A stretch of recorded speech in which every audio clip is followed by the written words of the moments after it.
Bien, ya estamos en vivo. Muy buenas tardes con todos ustedes, mis estimados hermanos, amigos de Facebook. Una vez más por aquí, con el único propósito de compartir las verdades del Evangelio.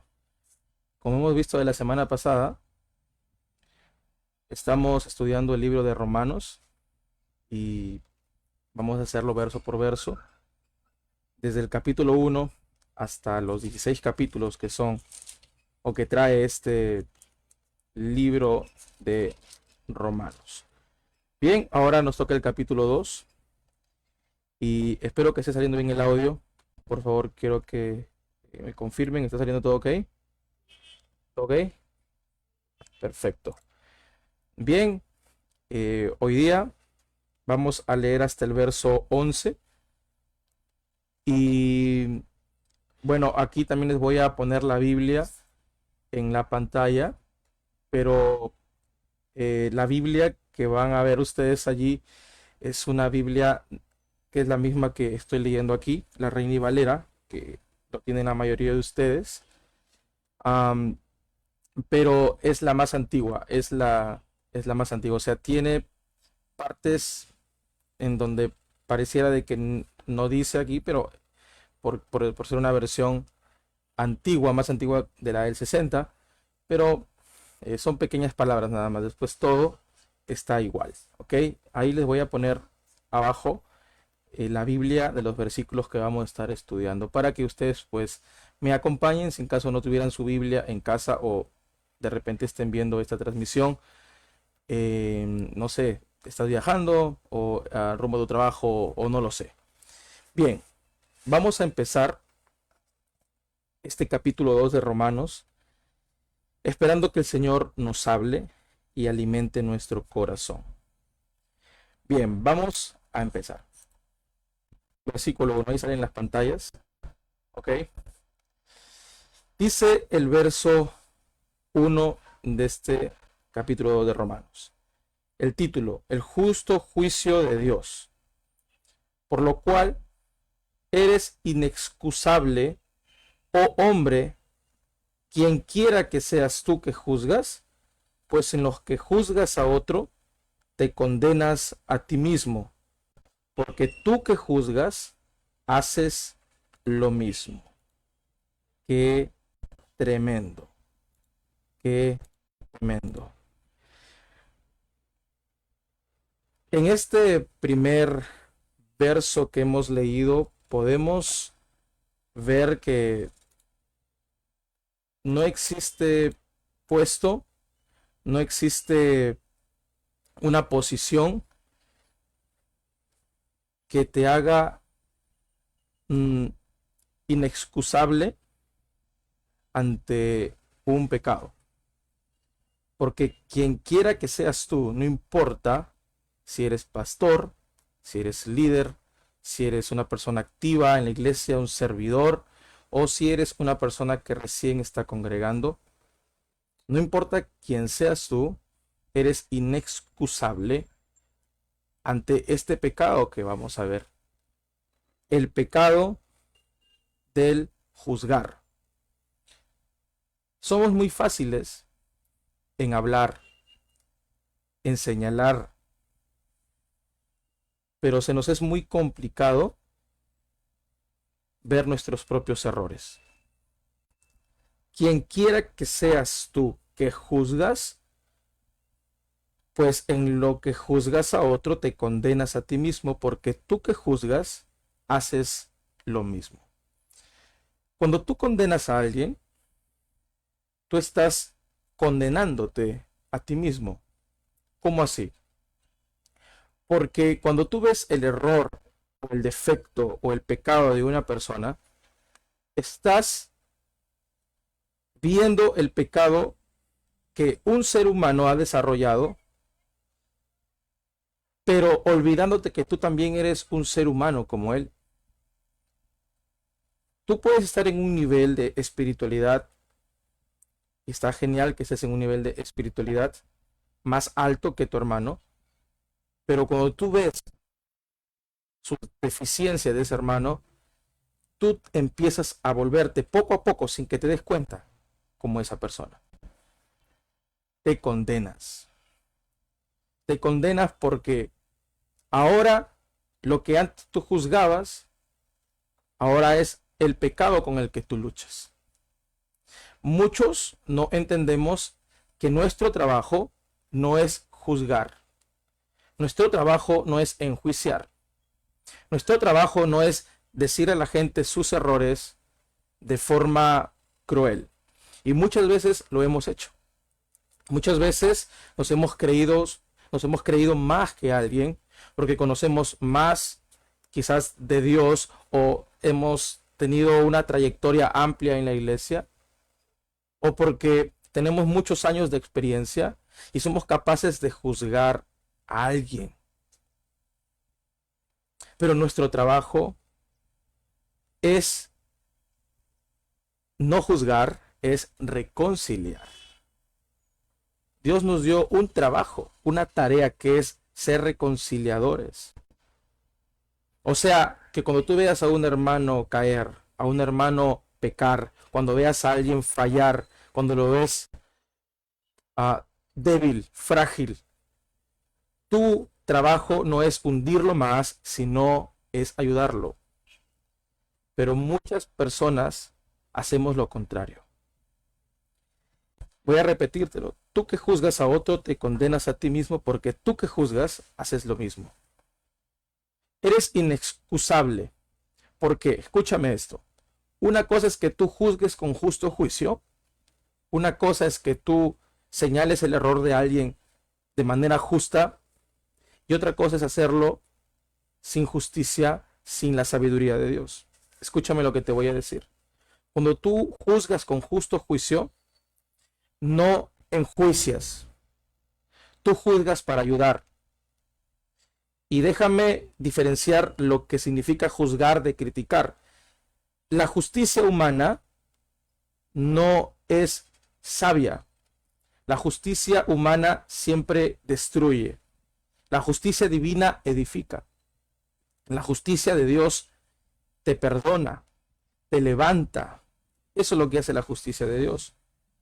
Pero nuestro juicio muchas veces no ayuda a las personas que están mal. Y si algún día nos toca juzgar a alguien, nuestra justicia no es para hundirlo. Nuestra justicia es para decirle, hermanito, ven para acá. Estás mal, ven hermanita, esto no está bien. Yo creo que aquí no estás yendo bien. Y aparentemente tú estás juzgándole, pero escúchame la diferencia. Otra cosa es juzgar y otra cosa es criticar. Las críticas son malas. Todos tenemos una manera de pensar. Y cuando nosotros juzgamos a alguien, muchas veces nosotros estamos haciéndolo bajo conceptos e ideas que tenemos de la gente. Por nuestras emociones, o si es que de repente esa persona no nos cae tan bien o nos hizo algo que no nos gustó. O simplemente, llanamente, no nos cae. Entonces nuestra justicia, nuestro juicio es egoísta. Nuestro juicio piensa solamente en cómo me voy a sentir yo y no en cómo la otra persona se está sintiendo. No sé si me estoy dejando entender. Cuando tú juzgas a otra persona, te condenas a ti mismo. Porque esto es lo más terrible. Una cosa es juzgar con autoridad. Y repito, cuando tú juzgas con autoridad, con justo juicio, tú ayudas, no destruyes. Pero otra cosa es juzgar con autoridad y otra cosa es juzgar sabiendo que haces las mismas cosas.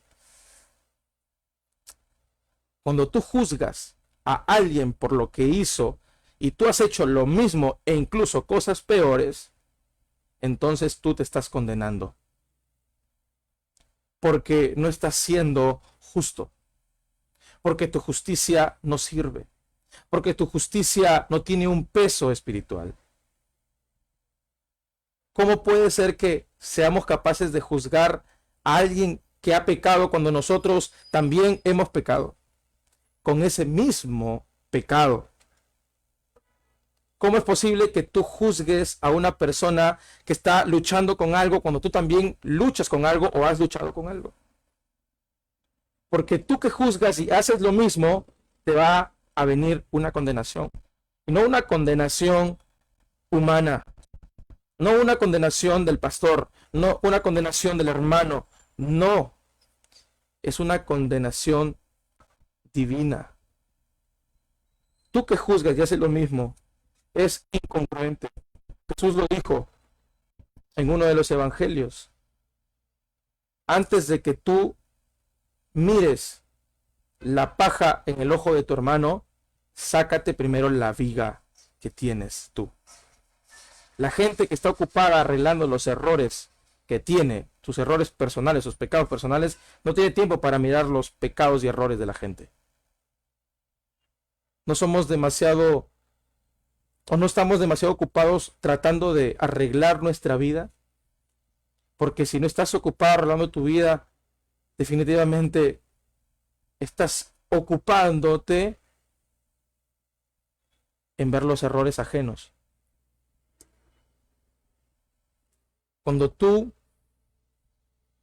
empiezas a mirarte como eres, definitivamente eres más empático, eres más comprensivo, porque tú sabes cuál es tu condición, tú sabes con qué cosas luchas y no tienes cara para decirle a la gente cómo debe hacerse las cosas. Si tú y yo estamos aquí es por la gracia de Dios. Si tú y yo estamos aquí es porque Dios nos ha levantado una y mil veces, porque su misericordia no se acabó para con nosotros. Ese es Dios. El verso 2 dice, lo voy a poner en pantalla, perdón, ahí está. Mas sabemos que el juicio de Dios contra los que practican tales cosas es según verdad. O sea, tú puedes mirar las faltas en alguien, que puede que no sean mentiras, sí, se nota, es una persona que está pecando y se le nota en su cara incluso, ¿verdad? Tiene cara de pecador y todo. Es más, están hablando de él, no hay evidencias de que ha pecado. Pero el justo juicio de Dios es misericordioso. El juicio de Dios es según verdad. Nosotros muchas veces juzgamos bajo nuestra carne. Y nuestros juicios muchas veces tienen que ver con nuestras motivaciones. Y entre esas justicias, porque este papel tomamos, ¿cierto? De justicieros y hacemos justicias, entonces nos olvidamos que hay gente que alimenta todo eso cuando se le da rienda suelta a un juicio, que hay gente que alimenta eso y en esa alimentación del juicio hay mentiras. No todo lo que te han dicho de tu amigo o de tu conocido es verdad. No todo.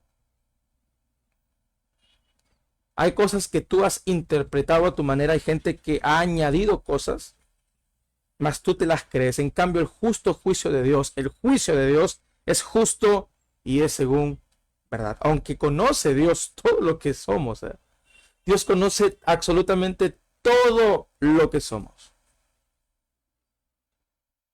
Y es según verdad.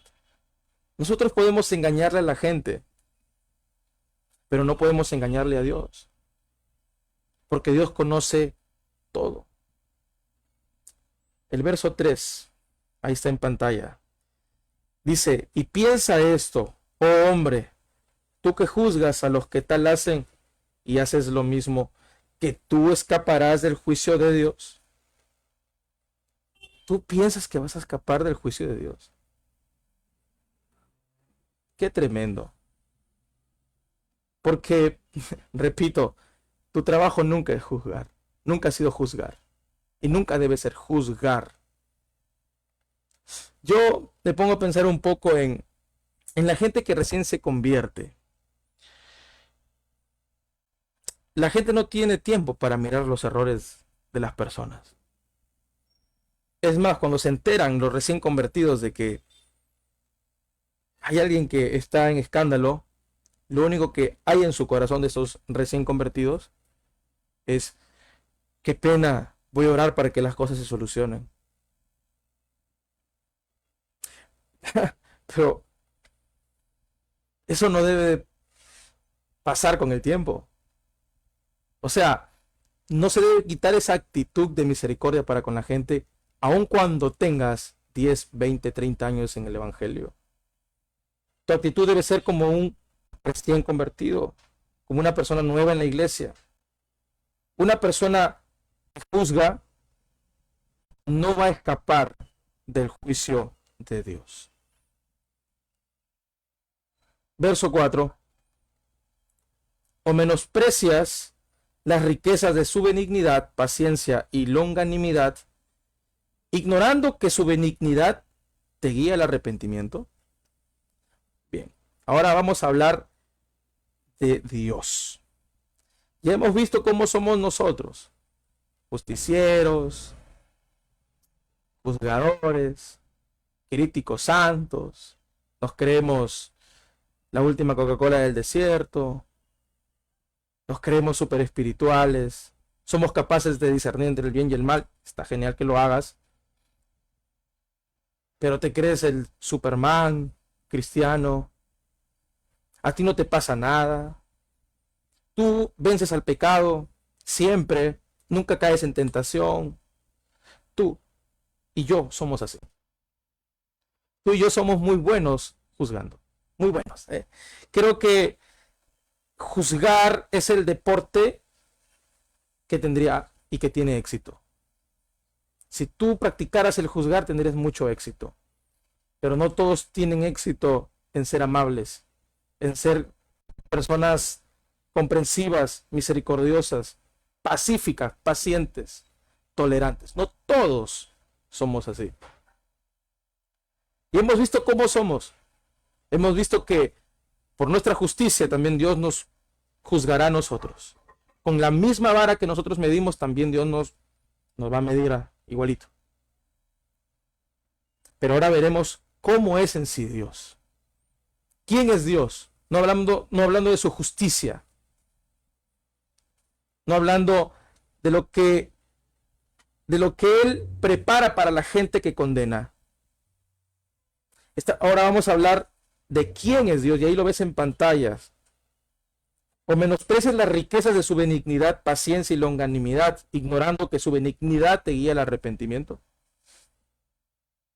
¿Acaso ignoramos esto? ¿Acaso pasamos por alto las riquezas que Dios tiene? O sea, Dios es fuego consumidor. Él tiene toda la autoridad para enjuiciarnos, pero Él es rico en misericordia.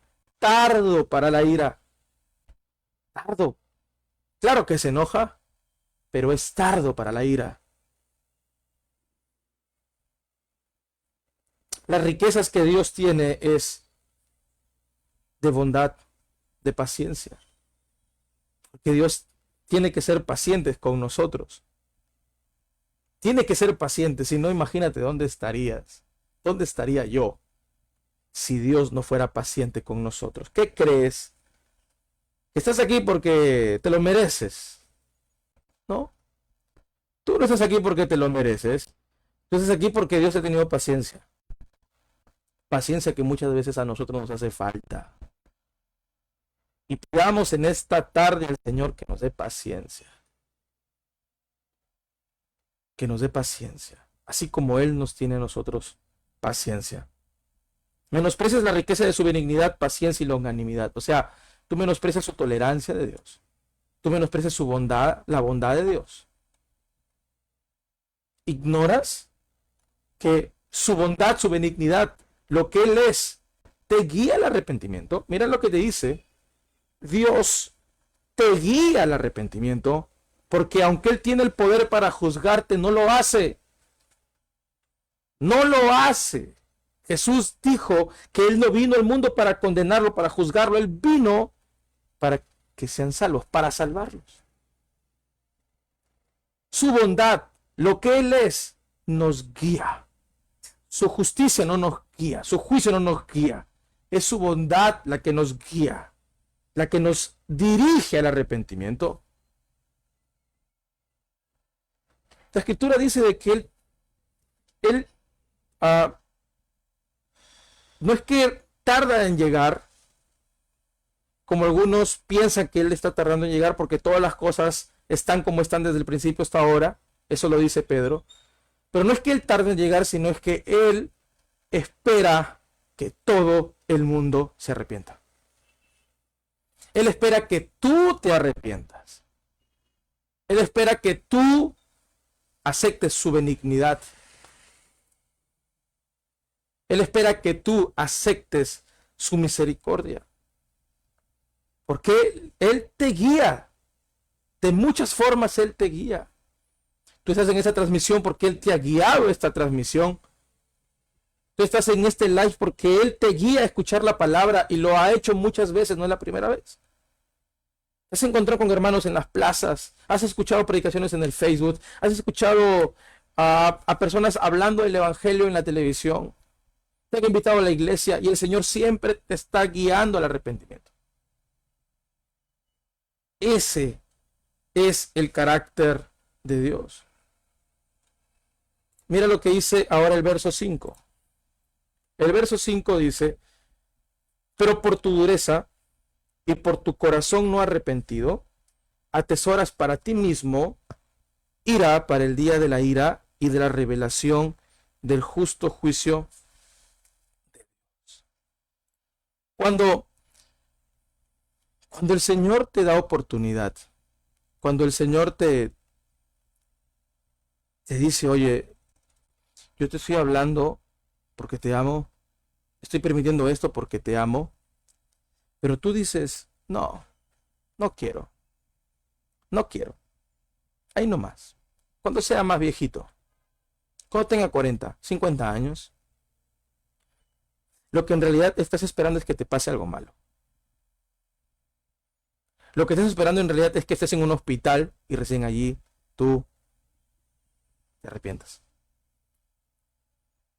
Ahora que estás sano, ahora que tienes tu familia, ahora que estás en la mejor etapa de tu vida, ¿por qué no aceptar al Señor? Cuando tú menosprecias el consejo de Dios, es como si estuvieras cambiando algo sucio.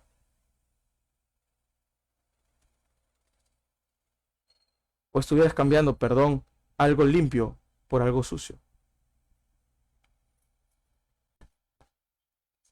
Tú nunca has estado con una amistad que te ha contado de su amigo especial o de su novio. A mí sí me ha pasado. Me ha pasado de estar aconsejando muchas veces y diciendo: no vayas por allí. Comprende, por favor, entiéndelo. Pero después de tantas veces aconsejar y que la persona no te haga caso y cae en la misma piedra, tú dices: pero ya para qué me pides consejos, si ya sabes, o si ya sabemos que no nos vas a hacer caso, no vas a hacer caso. Se siente feo cuando alguien te pide consejo, pero tú le das un buen consejo y a pesar de todo es como si nunca lo hubieras aconsejado, y a pesar de todo hace lo que quiere y tu consejo no valió nada, ¿verdad? El Señor siempre te aconseja. Tú dices: es como que, ya, Señor, voy a seguir lo que yo pienso. No. Hay que ser personas que recibamos el consejo de Dios. Llegará un día de la ira. De lo que dice el verso 5, ¿verdad? Atesoras para ti mismo ira para el día de la ira y de la manifestación del justo juicio de Dios. El día de la ira definitivamente es el día en que el Señor venga. Porque lo que para unos es una bendición, para otros será una tribulación. Para los cristianos, cuando Cristo venga, será lo más hermoso, lo más alegre. Pero para los que no aceptaron a Dios, para los que fueron rebeldes y tercos, ellos experimentarán ira en ese día. El día de la ira es la gran tribulación.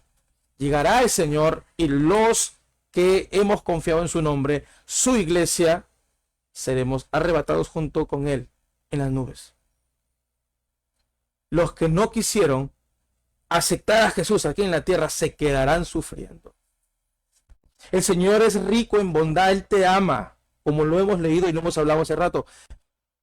Pero, así como tú puedes amar a alguien y darle consejo tras consejo, el Señor también te ama y te da consejo tras consejo. Y un momento en donde, a pesar de que tú seas un buen consejero, dices que haz lo que te parezca, porque yo creo que tienes una mente que puedes pensar. Bueno, el Señor también te dice, tantas veces te ha aconsejado, yo creo que puedes ser un poco inteligente. Elige, porque el Señor nunca te va a exigir a que le sigas, nunca. El Señor no va a ponerte una pistola en la cabeza, no te va a amenazar para que tú le sigas. No. Es que tú no puedes seguir a Dios porque alguien te lo impone. Es como si tú intentaras amar a alguien que no ama, pero alguien te dice, tienes que amar. Y tú dices, bueno, ya lo voy a intentar, voy a amarla, pero no es igual hacerlo de corazón, hacerlo porque alguien te lo impone. Tú tienes que desear cambiar. Tú tienes que querer cambiar. Y el Señor hará lo demás. El Señor es un caballero. El Señor, Él te toca la puerta. Él siempre ha estado esperando por ti. Pero muchas veces la terquedad de nosotros, en nuestros corazones, ha limitado la bendición que Dios nos ha preparado. Mira lo que dice el verso 6. El cual pagará a cada uno conforme a sus obras. Qué tremendo. El Señor tiene contadas tus obras. El Señor sabe qué es lo que has hecho bien y qué es lo que no has hecho bien. ¿Tú crees que el ayudar a alguien que duele nada, a pesar de que la gente no te vio, déjame decirte que Dios sí lo hizo? Tú puedes tener un gran corazón. Tú puedes tener las ganas de siempre ayudar a la gente. Y el Señor sí lo ve. Pero eso no es todo. Tu corazón bueno, Dios lo va a recompensar. Dice la Escritura, el que le da al pobre es como si le prestara a Dios. Es como si le estuviéramos haciendo un préstamo al Señor y el Señor bendice. Pero, ¿qué pasa? Que el Señor pagará a cada uno conforme a sus obras, pero no habla necesariamente de las obras buenas de caridad, sino está hablando de cómo viviste en la tierra. Si has hecho una buena obra para la gente, tienes un gran corazón, pero eso no es todo. Necesitas hacer buenas obras. ¿Obras de qué? De arrepentimiento. Obras de arrepentimiento. Y no cambiarás jamás si no tienes a Jesús en tu corazón. El Señor pagará a cada uno conforme a sus obras. Mira lo que dice el verso 7. Vida eterna a los que perseverando en bien hacer, buscan gloria y honra e inmortalidad. Los que buscan el bien, buscan a Dios. Y nadie puede hacer el bien si no tiene a Jesús en su corazón. Nadie. No, pero Juan, yo soy bueno. Soy la Monsefugana, ¿verdad? Soy bien bueno. Dice Salmos que no hay ninguno bueno. Absolutamente nadie bueno. Nadie busca a Dios. Nadie lo hace, hermano. Nadie busca al Señor. ¿Sabes por qué estamos aquí? Porque el Señor nos busca a nosotros. Qué tremendo. El Señor nos busca a nosotros. Y los que buscan gloria y honra e inmortalidad son los que buscan a Dios. porque ellos perseveran haciendo el bien. Y una persona no puede hacer el bien, repito, si no tiene a Jesús en su corazón. No puede hacer. No puede. Sí, pero yo he ayudado. Sí, pero eso es una obra social. Sí, pero yo entiendo, mi amigo. Sí, pero esa es tu moral. Tú haces el bien cuando buscas a Dios. Lo demás son consecuencias buenas. Pero tú buscas a Dios. Cuando tú buscas a Dios, perdón, tú estás buscando el bien. Y por ende, buscas gloria, honra e inmortalidad. ¿Qué quiere decir esto? Dios dice que Él honra a los que le honran. Él honra a los que le honran. Él algún día nos tendrá en su gloria y también seremos inmortales, porque ahora nuestro cuerpo es mortal, ¿verdad? Nuestro cuerpo se corrompe, algún día irá a la tumba. Nuestro cuerpo se envejece. No somos inmortales, somos mortales. Entonces, cuando uno busca a Dios, busca todo esto y el Señor la da. Verso 8 dice, más, pero ira y enojo a los que son contenciosos y no saben obedecer a la verdad, sino que obedecen a la injusticia. Sé que allí en pantalla está saliendo, o sea, parece que estuviera saliendo otro verso, pero en realidad no, es el mismo, pero en una versión más antigua, ¿verdad? Es como si fuera un poco más desmenuzado, ¿no? Porque las versiones cambian, ¿no? Conforme pasa el tiempo, e incluso hay versiones que no son en español. Esta versión es de literalmente de España, ¿no? Pero hay versiones en español latino donde no utilizan el vosotros, fuisteis y todos, ¿verdad? Las palabras españolas. En fin, lo que trato de decir aquí es que en el verso 9 dice, perdón, el verso 8 dice, pero ira y enojo a los que son contenciosos y no obedecen a la verdad, sino que obedecen a la injusticia. ¿Eso qué quiere decir? Que va a venir una ira y ellos van a estar sobre un enojo divino porque ellos no obedecen a la verdad, sino que son contenciosos. Cuando alguien no se acomoda o no se contenta con lo que le dicen, con lo que le predican, entonces esas personas empiezan a contender y empiezan a cuestionar todo. Mira, hermano, está bien que te hagas preguntas, pero no pongas en tela de juicio la palabra de Dios. Cuando Dios te dice algo, es por algo, es por tu bien. Hay gente que se le predica el evangelio, pero no quiere aceptar, y es más, empiezan a pelear y empiezan a debatir que por acá. Perfecto, y ojalá que me los cruce algún día. Pero no estamos para pelear, no estamos para contender. Estamos para aceptar la palabra de Dios. Una vez vi una película llamado El caso de Cristo de una persona atea. Se trataba de una persona atea que para nada aceptaba la existencia de Jesús y que era una farsa, una mentira. A pesar de ser él un profesor, un científico. Su esposa había conocido a Cristo, pero él no lo aceptaba. Así que él no podía aceptar de que su esposa estuviera en la religión para él, ¿no? Así que él empezó como científico a investigar de Jesús, recordando de que él era un escritor, ¿no? Es un caso de la vida real, no es ficción, es un caso de la vida real.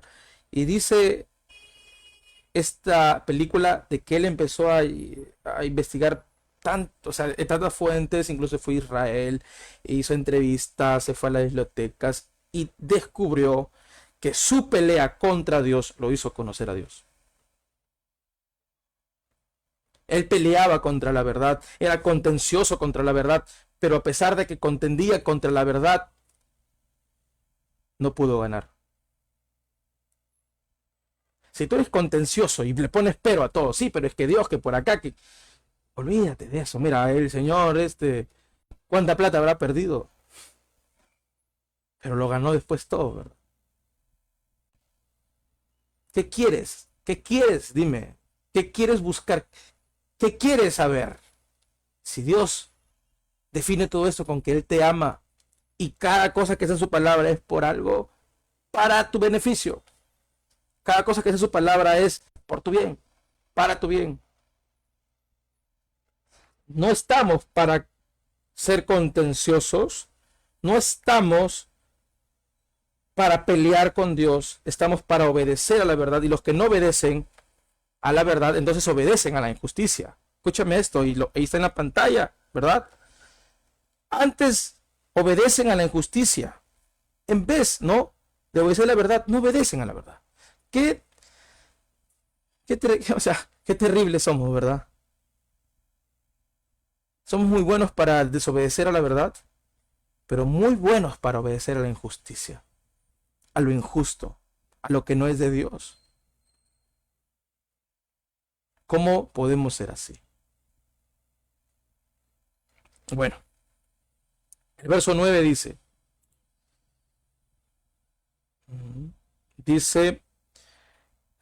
tribulación y angustia sobre todo ser humano que hace lo malo, al judío primeramente y también al griego. Tribulación y angustia sobre todo ser humano que hace lo malo. Ahora hablando terrenalmente, llegará un tiempo en donde las personas se preguntarán, ¿dónde está Dios? Y el Señor les dirá, siempre estuve allí. Buscarás en tantos lugares, gastarás tu plata en tantos lugares, creyendo que ahí se encuentra la solución, y te encontrarás con que Dios era tu solución. Al final lo harás. Y cuando tú estés angustiado en tu cama, en ese hospital, en ese momento difícil y oscuro, ese día tú te darás cuenta de que Dios siempre estaba llamándote. Tribulación y angustia vendrá sobre todas las personas que hacen lo malo. Y después dice, pero gloria y honra y paz a todo el que hace lo bueno. Yo no creo que esta palabrita paz, ¿no? Gloria, honra y paz, esta palabrita no la busquemos. No, todos buscamos la paz. Ahí está el texto. Todos buscamos paz. ¿Y dónde buscamos la paz? La buscamos en lugares afuera, en lugares donde pierdes en vez de ganar. La paz no se encuentra allí. Dice la Escritura que Jesús le dijo a sus discípulos, mi paz os dejo, mi paz os doy, yo no la doy como el mundo te la da. El mundo te da una paz falsa, una paz errónea, una paz que te hace gastar. Para que tú tengas paz y felicidad en el mundo, tienes que invertir. Dios te la da gratis. ¿Cómo es posible que estés pagando por tu destrucción? Por unos segunditos de paz. Dice que paz, ¿no? Porque el día siguiente estás deprimido, triste, solo, abandonado. Te utilizan para que tú pongas todo en esa fiesta. Te llaman cada vez que necesitan plata. Esa es tu paz. Esa es tu paz. No. No debes hacer lo malo para buscar la paz. Debes buscar a Jesús y encontrarás esa paz. Y dice al judío primeramente y también al griego, porque no hay acepción de personas para con Dios.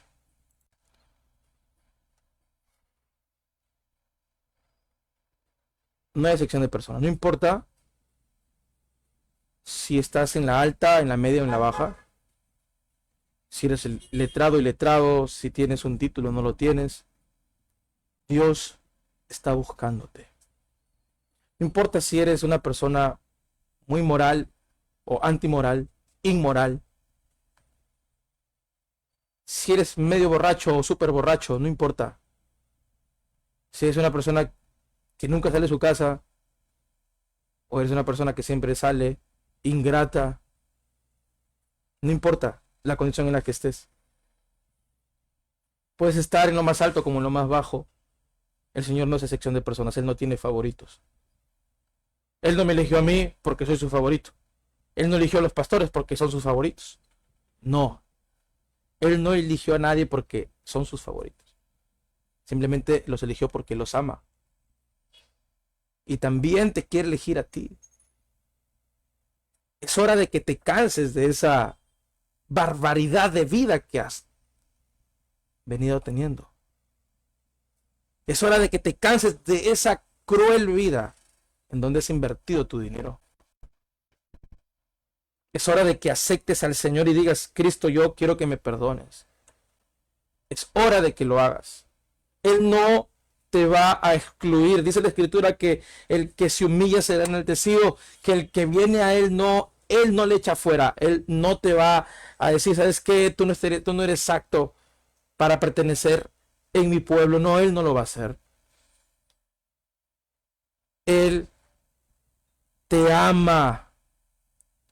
Lo que no ama es lo que tú haces. Y Dios escucha a la gente que hace lo bueno, o a la gente que recapacita y quiere hacer lo bueno. Porque Dios no oye a los pecadores. Eso dice la Escritura. Pero cuando entras en una conciencia de que has pecado y quieres arrepentirte, el Señor te oye. El Señor oye los latidos de tu corazón. No esperes estar deprimido en una cama tirado en el hospital. No esperes llegar al colapso. No esperes quedarte sin dinero. No esperes eso. No seas terco, hijo. No seas terco. No esperes los peores momentos de tu vida para acercarte al Señor. El Señor quiere bendecirte, te quiere honrar. El Señor quiere darte bendiciones de muchas cosas. El Señor quiere llenarte de su paz, de su alegría. El Señor quiere salvar tu vida. Cuando uno obedece al Señor, no solamente estamos agradando al Señor, sino es que nos beneficia a nosotros. El Señor se alegra en que nosotros estemos contentos y plenos y desarrollados.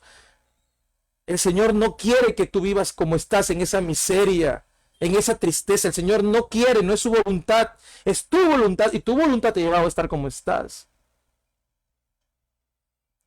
Tu voluntad y tu libre albedrío te ha llevado a elegir cosas equivocadas. La palabra de Dios no se equivoca. Cuando Él coloca acá algo es porque te ama y porque quiere lo mejor para ti.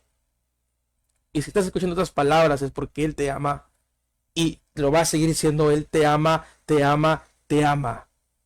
¿Qué esperas tú para decirle: Señor, gracias por tu amor, te entrego mi vida? Si tú quieres pedirle perdón al Señor y esta palabra ha penetrado en tu corazón, ya ha roto esquemas y fortalezas en tu mente, solamente en estos 10 segundos, con todas las fuerzas de tu corazón, cierra tus ojos y dile al Señor: perdóname, Jesús.